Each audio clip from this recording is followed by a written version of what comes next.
오늘은 이제 지난주에 이어서 제7장 영감으로 기록된 성경 두 번째 시간입니다. 우리 지난주에 보았던 본문 디모데후서 3장 16절 다시 한번 보도록 하겠습니다. 디모데후서 3장 16, 17절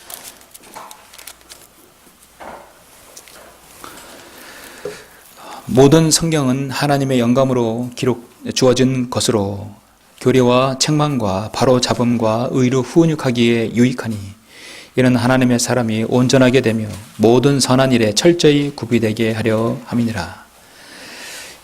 모든 성경은 그러니까 모든 언어로 모든 모국어로 기록된 하나님의 말씀이죠. 모든 성경은 하나님의 영감으로 주어진 것이라고 말씀하고 있습니다. 그 말씀은 하나님의 사람이 온전하게 되도록 모든 선한 일에 철저히 구비되게 하려 함이니라. 그렇게 하려면 인간의 저작과 인간의 상상, 인간의 어떤 노력으로 기록된 것이 아니라 영감으로 기록되어야만 한다고 말씀하고 있습니다. 오늘은 제7장 이제 영감으로 기록된 성경 두 번째 시간입니다. 우리는 영감이라는 말씀이 하나님의 호흡, 하나님의 불어넣으신 성경이라는 말씀으로 우리가 지난번에 배웠죠. 두 번째는 두 번째 영감의 의미는 첫 번째 했고, 두 번째 영감으로 기록된 성경의 권위. 성경의 권위가 어느 정도 있는 것인가? 영감으로 기록된 성경의 권위. 여러분은 개인적으로 다른 사람에게 복음을 전하고 또 진리를 전할 때 성경을 펴들고 얘기하죠. 우리가 복음을 전할 때 성경 없이 복음 전하는 건 사실 불가능하고 바람직하지 않습니다. 어쩔 수 없을 때 전도지 한 장으로도 복음 전할 수 있지만 특히 거리 설교자는 성경을 들고 설교를 합니다. 우리 잠깐 로마서 10장 한번 보시겠습니까? 로마서 10장 말씀 10장 11절 말씀인데요. 이 표현이 성경에서 딱 두 번 나오는데 디모데전서 5장 18절 말씀과 로마서 10장 11절에 있는 말씀 11절을 보니까 성경이 말씀하시기를 그를 믿는 자는 누구나 부끄러움을 당하지 아니하리라고 하였느니라. 성경이 말씀하시기를 이란 말씀이 디모데전서 5장 18절하고 로마서 10장 11절에 딱 두 번 나와요. 성경이 말씀하시기를. 그러니까 영감으로 기록된 성경의 권위는 뭐냐면 성경의 권위는 곧 하나님의 권위다.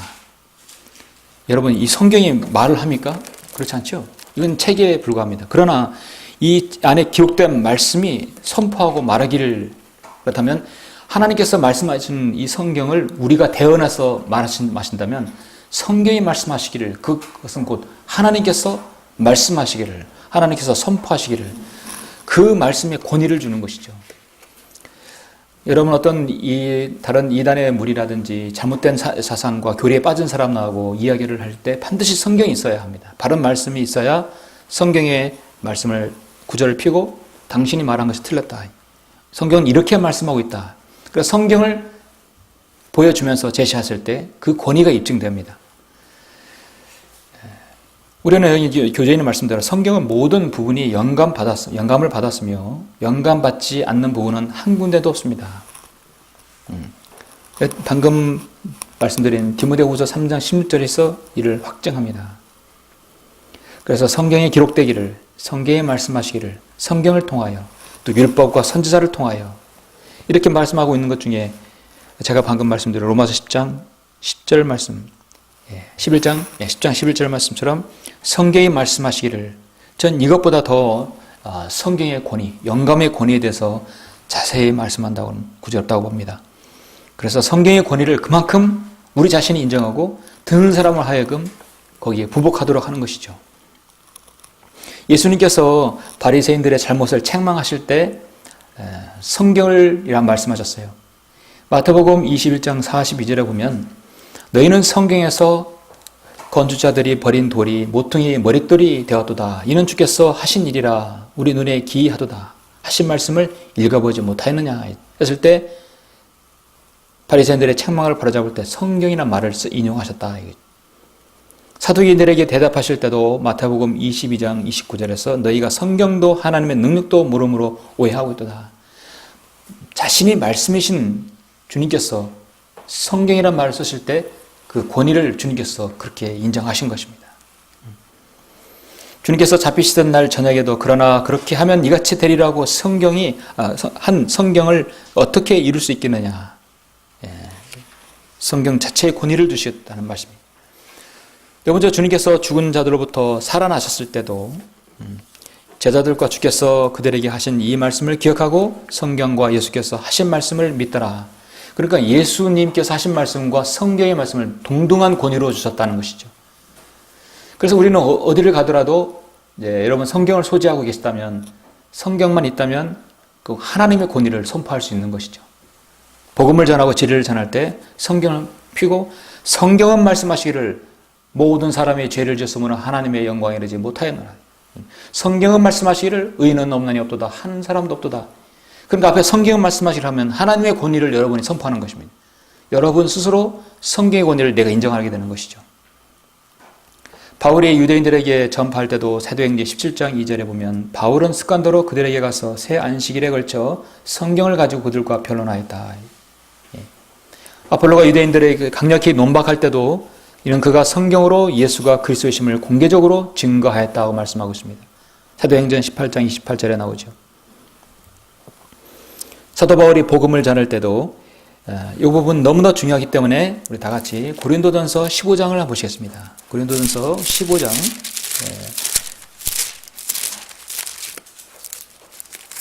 3, 4절 보시면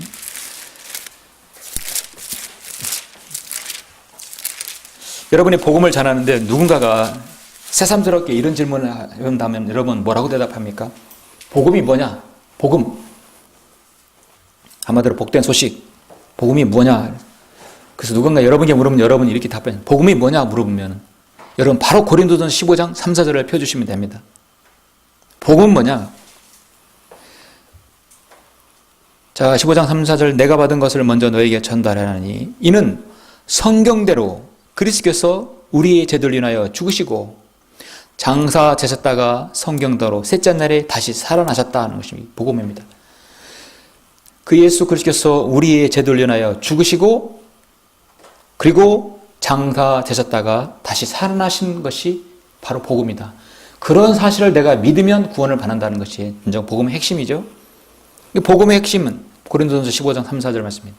그러니까 성경대로란 말씀이 있죠. 성경대로라는 얘기는 하나님께서 예언하신 대로, 하나님께서 말씀하신 대로. 그러니까 앞에 성경이란 말이 붙을 때 여러분은 하나님의 권위를 스스로 인정하게 되고 상대방에게도 인정하게끔 하는 것입니다. 사도 바울은 자신이 전하는 말씀을 확증할 때도 방금 제가 말씀드렸듯이 로마서 10장 11절처럼 성경이 말씀하시기를 그렇게 제시하고 있죠.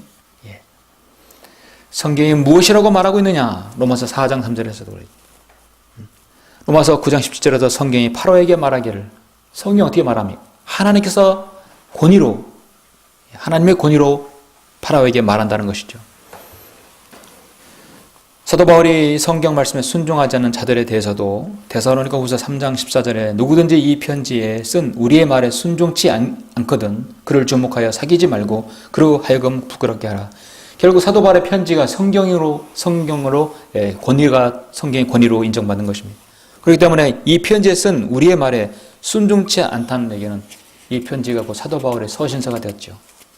서신서가 즉 하나님의 말씀이 되었습니다.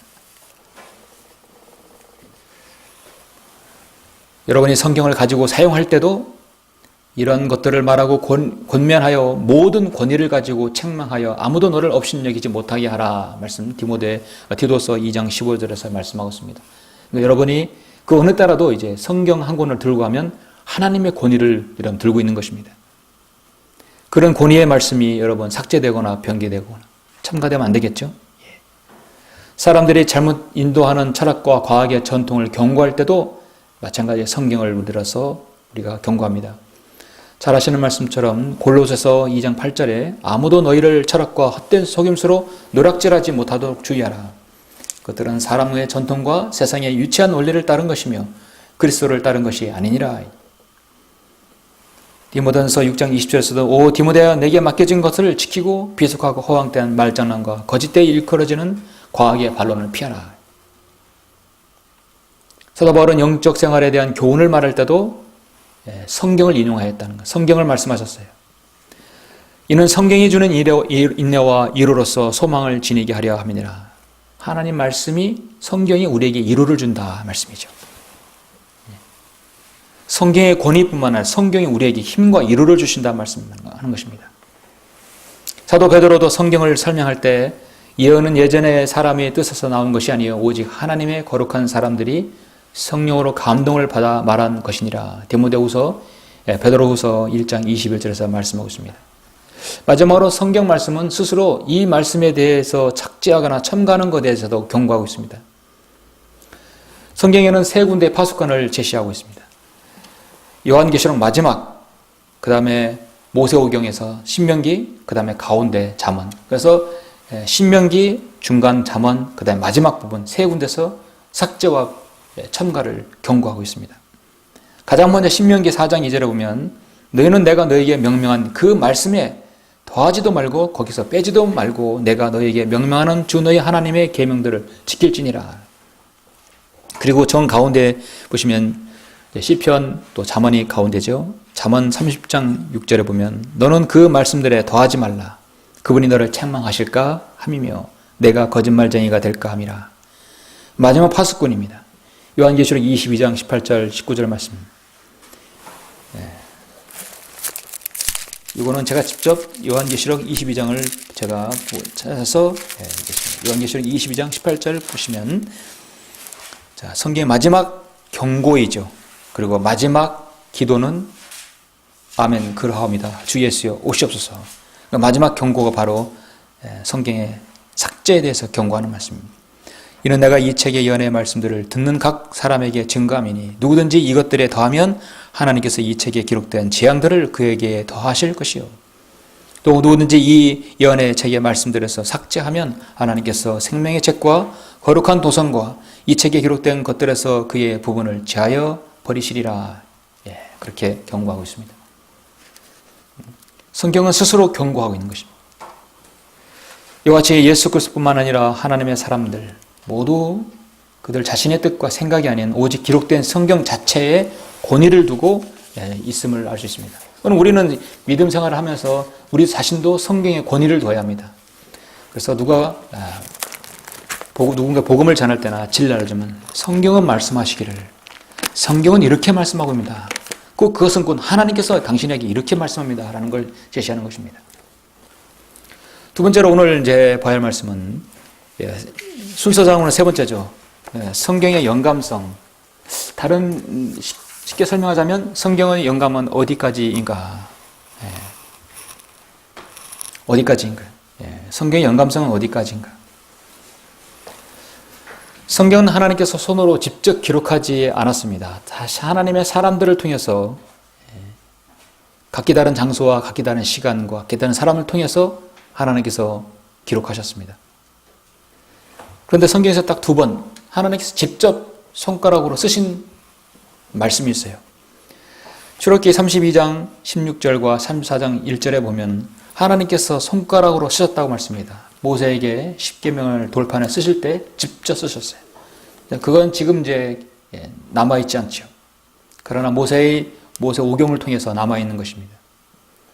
아시다시피 여러분 요한복음 8장 6절에 보면 우리 주님께서 가늠하다 잡혀온 여인을 보았을 때 서기관과 바리새인들 그들 앞에다가 땅에다가 손가락으로 쓰신 것이 있습니다. 손가락으로 몸을 굽혀 손가락으로 땅에다 쓰셨다 말씀하고 있습니다. 시간의 지남에 따라 모래나 땅이 흙이기 때문에 다 없어졌겠죠. 모세의 돌판도 마찬가지입니다. 하나님께서 직접 기록하신 말씀들은 얼마 뒤에 사라졌지만 하나님께서 우리에게 주신 말씀은 역사를 통해서 세대를 거쳐 하나님의 특별하신 섭리와 계획으로 또 우리에게까지 전수되어 왔습니다. 지금 7장 영감으로 기록된 성경이지만 이제 8장은 섭리로 보존된 성경에 대해서 배울 것입니다. 그렇다면 하나님께서 개입하셔서 영감으로 기록하셨다면 그 영감은 어디까지 영감으로 기록된 것인가? 결론적으로 성경은 전체 창세기부터 계시록 66권 전체가 사실을 영감받은 것입니다. 사실은 성경 영감성은 성경은 어디까지 영감받은 것인가? 사실 성경 전체가 영감받았지만 순서상으로 보자면 가장 먼저 보시면 문자 하나하나가 영감받았다. 문자 하나하나가 영감받은 것이죠. 영감에 대한 설명을 1차적으로 설명되는 것은 버블이라는 말인데요. 버블이라는 말은 언어의 말, 우리 한마디 문자, 어떤 그대로의 추가적인 뜻을 가지고 있습니다. 그래서 첫째 우리가 문자 하나하나가 영감받았다는 거라고 말씀하고 있습니다. 신명기 32장 4절에 보면 그분은 반석이시며 그분의 역사는 완벽하시나니 이는 그분의 모든 길이 공의이심이라. 그분은 진실하시고 악이 없으신 하나님이시며 의로우시고 정직하시도다 했습니다. 여러분, 이렇게 완벽하시고 동물을 하나 지으셔도 그 어느 누구도 따를 수 없고 정교하게 세밀하게 창조하신 하나님의 그 세밀한 부분까지 동식물을 만드실 때도 그렇게 하였는데 자신이 영원토록 보존하실 말씀을 하나님께서 영감을 주지 않았다는 것은 말이 되지 않죠? 문자 하나하나에 하나님께서 영감을 불어넣으셨습니다. 하나의 오류가 없으시다는 것이죠. 완벽하신 하나님께서 문자 하나가 오류가 덜어 있다면 하나님의 완전하신 성품과는 대치되는 것입니다. 누가 하나님으로부터 온 것과 사람으로부터 온 것을 정확하게 구분할 수 있는 것인가? 어디까지가 영감이고 어디까지가 사람이 기록되는지를 알 수 없다면 성경이 될 수 없는 것이죠.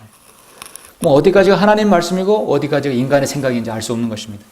그럼 우리는 성경을 볼 때 그 어디라도 문자 하나하나가 다 하나님께서 영감을 불어넣으셨다는 말씀으로 받아들여야 합니다. 그럼 실제적으로 어느 정도인 겁니까? 자, 문자 하나가 모여서 단어 하나가 이루어지죠? 자, 단어 하나가 영감받았다는 것입니다. 자, 그걸 실제적으로 한번 보시면, 우리 다 같이 요한복음 18장을 한번 확인해 보도록 하겠습니다. 단어가 하나가 얼마나 중요한지 요한복음 18장 보시면 주님께서 지금 빌라도 앞에 끌려오심을 그 부분에 대해서 제시하고 있죠. 자, 문맥을 위해서 18장 33절에 보니까 그때 빌라도가 다시 재판장으로 들어가서 예수를 불러 그에게 말하기를 내가 유대인의 왕이냐고 하니 예수께서 그에게 대답하시기를 그 말이 내 스스로 하는 말이냐 아니면 다른 사람들이 나에 관하여 너에게 해준 말이냐고 하시더라. 빌라도가 대답하기를 내가 유대인이냐 너의 민족과 선인 제사장들이 너를 나에게 넘겨주느니라 내가 무엇을 하였느냐고 하니 예수께서 대답하시기를 36절입니다. 자, 나의 왕국은 이 세상에 속한 것이 아니니라. 만일 나의 왕국이 이 세상에 속한 것이라면 내 부하들이 싸워서 나를 유대인들에게 넘겨가지 않게 하였을 것이라. 그러나 지금은 나의 왕국이 여기에 속한 것이 아니니라. 주님은 이 땅에서 이스라엘 민족의 메시아로서 그리스도로서 오셨지만 유대인들은 거절했어요. 주님의 왕국을 이 땅에서 한마디로 천국을 이룰 수 있는 분이셨습니다. 이룰 수 있었어요.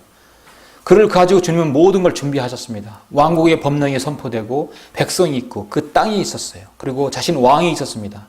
그럼 왕국이 이미 다 세팅이 될 수 있는 준비가 되었지만 그들은 받아들이지 않았죠. 그러나 왕국이 지금 한마디로 연기된 것입니다. 그래서 하나님 나라가 이제 우리에게 이방인에게 오게 되었죠.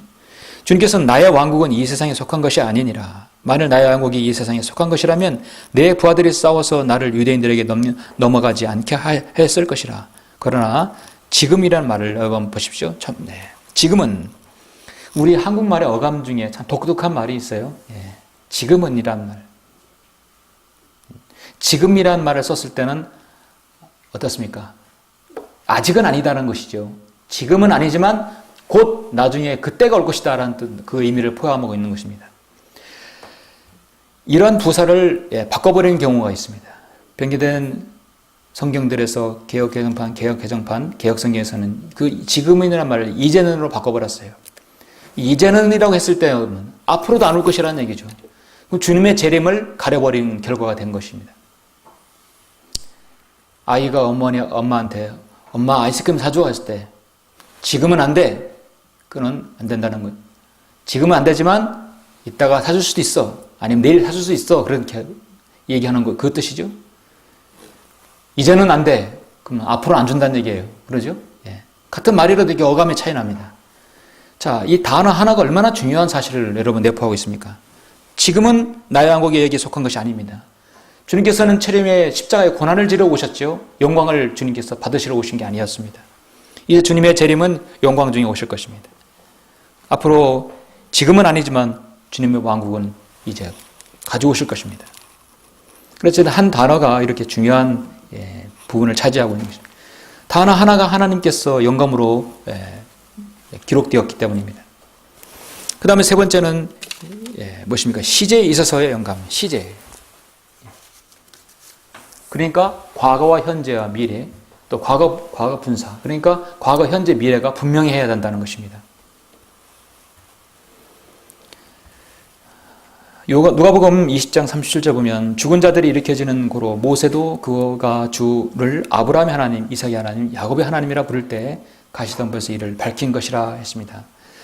자, 마태복음 22장을 또 확인 한번 해볼까요? 예, 마태복음 22장을 보시겠습니다. 예.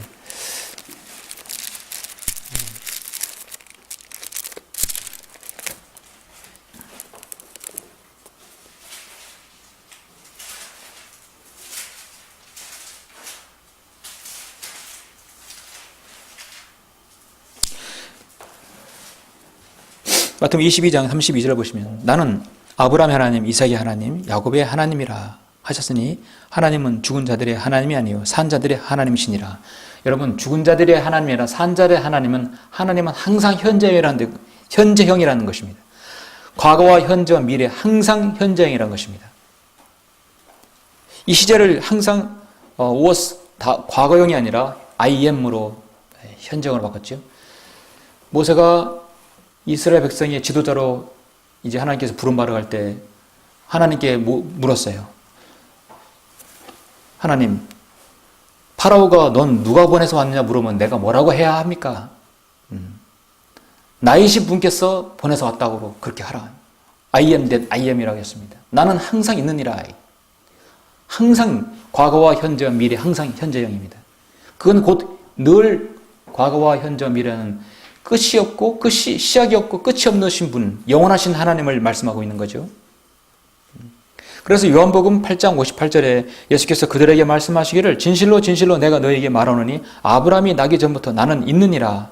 있었느니라가 아니라 있느니라. 이 과거와 현재 미래를 모두 현재형으로 기록하신 분. 이 성령님은 의도하신 것이죠. 영감으로 의도하신 것입니다. 자, 명백한 또 어떤 시제에 있어서 중요성을 또 말씀하고 있는데요. 잘 아시는 여러분 마태복음 1장을 한번 보시겠습니다. 1장을 보시면 1장 6절에 보면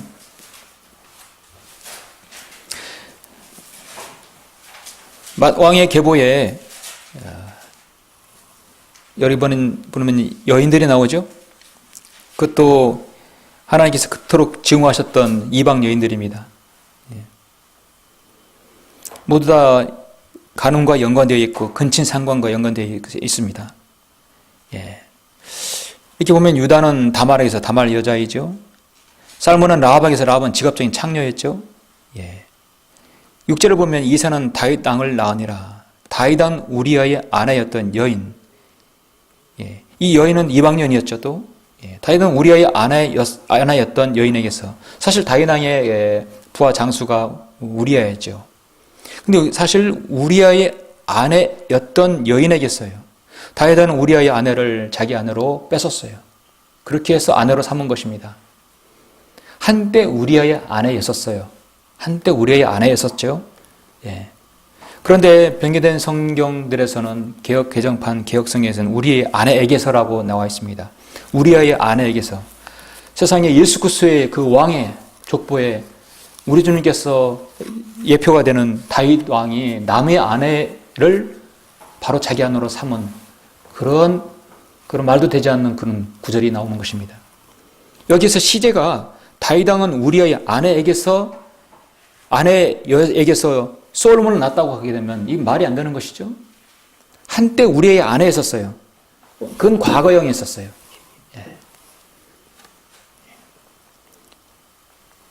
우리의 아내에게서 우리 안에 있던 여인은 근본적으로 다른 것입니다.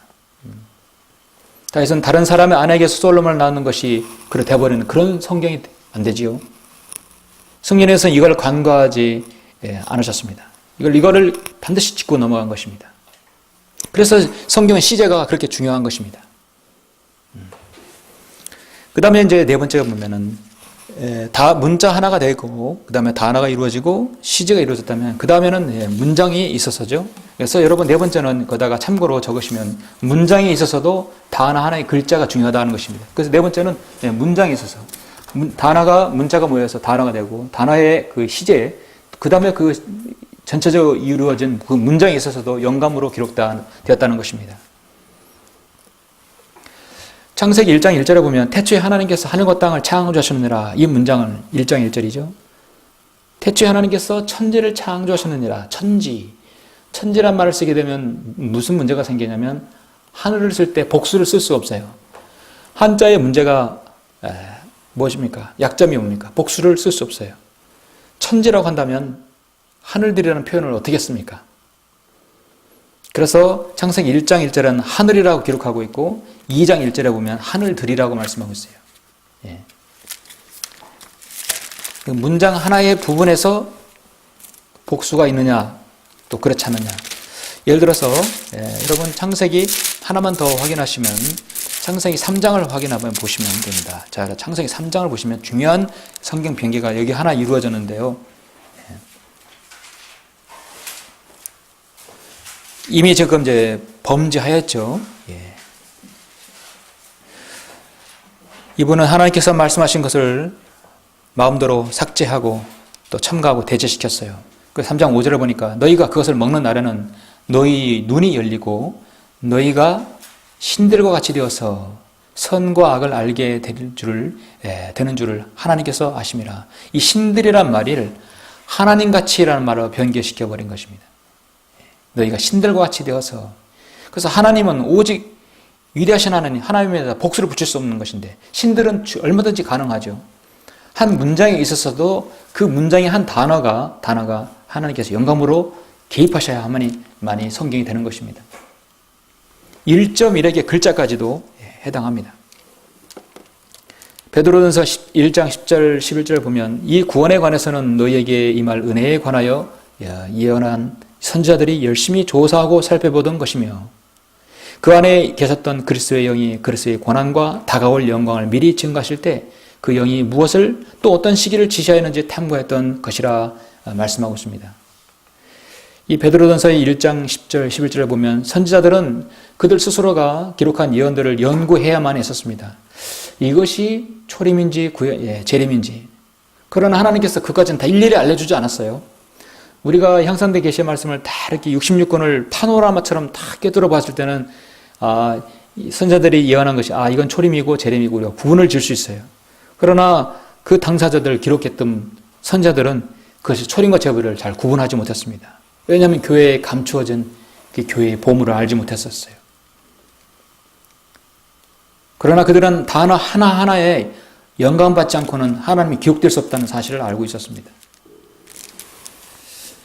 그래서 여기 보시면 미리 증거하실 때 그 영이 무엇을 또 어떤 시기를 지시하든지 탐구하던 것이라 계속해서 열심히 조사하고 살펴보았다고 말씀하고 있습니다.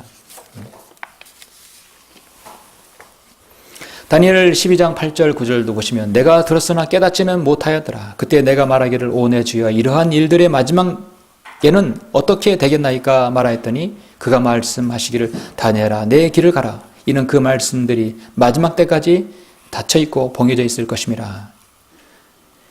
다니엘 자신이 이해하지 못했던 것이라도 하나님께서 영감으로 기록해서 주어지자 다니엘은 쓸 수밖에 없는 것입니다.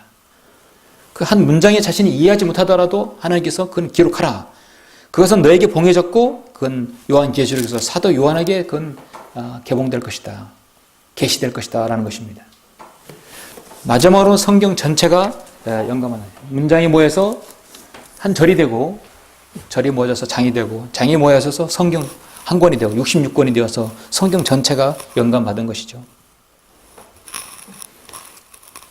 결국은 창세기 1장 1절에서 요한계시록 22장 21절까지 모두가 다 하나님의 말씀이라는 것입니다. 성경은 그 앞장부터 마지막까지 하나님의 말씀을 믿는 것입니다. 디모데전서 5장 18절에 성경이 말씀하시라는 부분이 딱 여기서 두 번 나온다고 했었는데 아까 그 부분은 아까 안 봤는데요. 디모데전서 5장 18절의 말씀에 보시면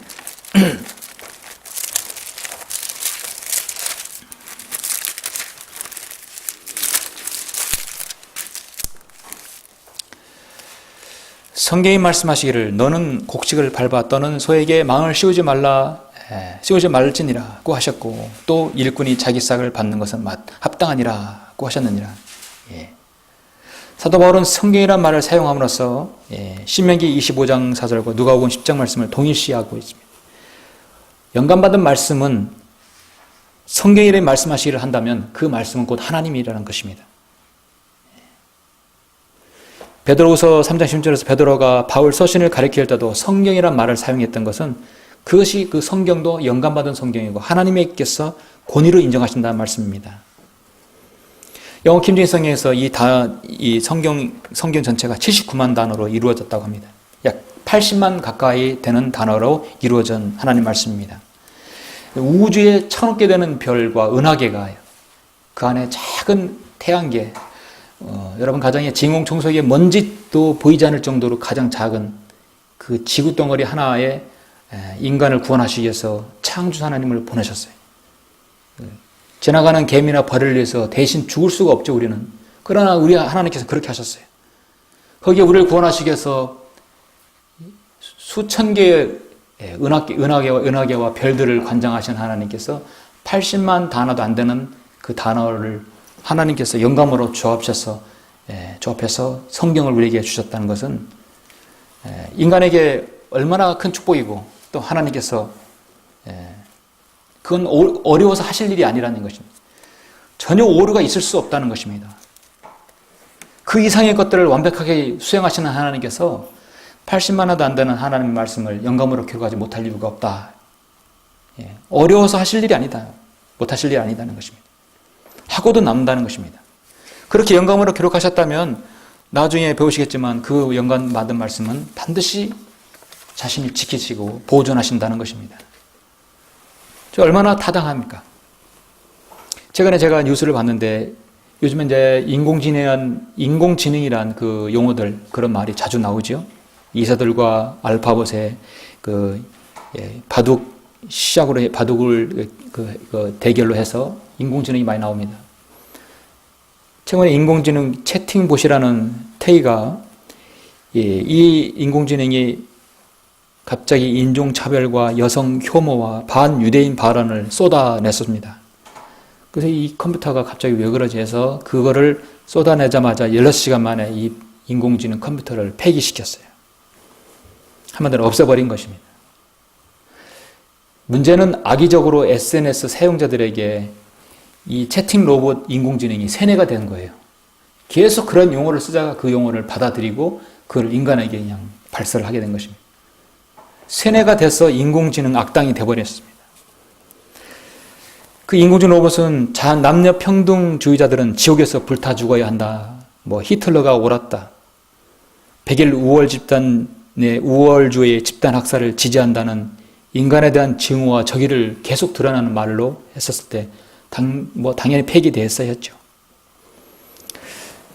이에 대해서 인공지능의 권위자 마크 리들 조지 아나 공대 교수가 이런 말을 했는데 최근 인공지능이 대두되고 있지만 당분간은 인간에게 폭동을 일으키거나 위협을 가하지는 못할 것이다. 그러나 다만 해악을 끼칠 수 없도록 미리 선제적인 조치를 강구해야 할 시점이 됐다. 그 선제적인 시점은 어떤 건 비독도덕적이고 어떤 건 좋은 행동이고 어떤 건 나쁜 일이고 어떤 건 나쁜 말이고 좋은 말임을 일일이 알려줘야 되고 거기에다가 그 인공지능에 성경도 읽어줘야 되고 불경도 읽어줘야 되고 논어나 탈무드, 이솝 이야기도 읽어줘야 된다 말하고 있는 것입니다. 그렇게 해야 올바른 판단을 내릴 수 있지 않느냐. 여러분 인공지능이 무엇입니까? 인간이 만든 컴퓨터의 어떤 여러 가지 조합으로 만든 한 번 더 기계 덩어리예요. 그 기계는 전원이 꺼지면 그냥 끝나는 것이에요. 그것이 혼이 있고 영이 있고 하나님을 알겠습니까? 오직 인간만이, 영과 혼과 몸을 만드신 인간만이 하나님께서 영감으로 기록된 성경을 영으로 받아들였을 때 하나님과 교제할 수 있고 유일하게 받아들일 수 있는 것은 인간만이 가능한 것입니다. 아무리 인공지능의 권위자라고 누가 뭐라고 하고 교수라고 하더라도 인간이 아닌 기계에게 성경을 읽어준들 영감이 무엇인지 아무리 얘기해도 그러지 알아들을 수 있겠습니까? 어쨌든 간에 최대한 인간처럼 행동하도록 만들어야 한다고 역사를 하고 있습니다. 불가능한 일을 인간은 도전하고 있습니다. 오늘 제 말씀을 통해서 성경의 영감성은 하나님께서는 문자 하나, 단어 하나, 시제 하나, 문장 또 성경 전체가 영감으로 기록되었습니다. 이것을 기록하시는 건 동물이나 기계가 할 대상이 아니라 하나님께서 자신의 형상과 동일하게 만드신 인간에게 또 거듭난 그리스도인에게 해당하는 말씀입니다. 바로 우리가 그 말씀을 받아들이면 성경을 앞장부터 마지막 장까지 받아들이면 그 말씀 우리에게 다가와서 하나님의 말씀이 내 안에서 역사할 수 있는 것입니다. 하나님 말씀이 필요한 것은 바로 구원받은 성도에게 필요한 것이죠. 또 구원받지 않는 사람에게는 복음이 필요한 것입니다. 자, 그렇게 보시고 이제 계속해서 다음 주 세 번째 강의를 하도록 하겠습니다. 보시겠습니다.